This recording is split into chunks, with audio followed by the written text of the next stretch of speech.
لا لا لا يا ولد، رمضان لا تشرب صيام. السلام عليكم ورحمة الله وبركاته، كيف الحال؟ كل عام وانتم بخير وبصحة وسلامة، وانت السالمين والغانمين والسالمين والغانمين تبخروا.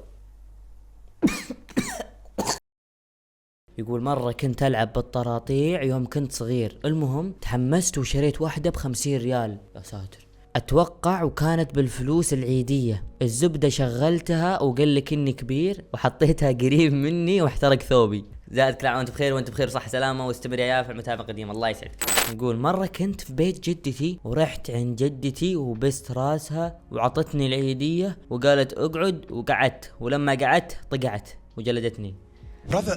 مرة كنت أصب القهوة لعمي في العيد وقال لي صايم. والله يا جماعة أتوقع هذه معاناة الكل يعني. مرة كنت جالس أصب القهوة، بعدين كبيت القهوة على الضيف والضيوف كلهم يطالعوني، انحرجت. لا تنسى اسمي سهيل، أبشر ما نسينا اسمك. أنا كنت في بيت جدتي ورحت أشتري طراطيع كبار وولعتها، وجاني جدي قال لي إيش هذا الإزعاج؟ قلت له عشان عيد وكذا، وخذ مني الطراطيع وبس. أدري إن السالفة مرة بيض بس سلك لي.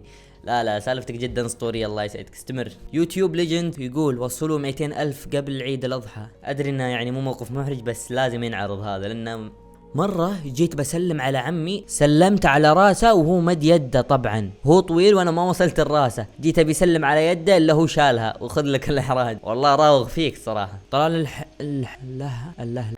يقول مرة كنت في عزا وجلس اضحك، وانا اضحك طقعت وسمعني ابوي.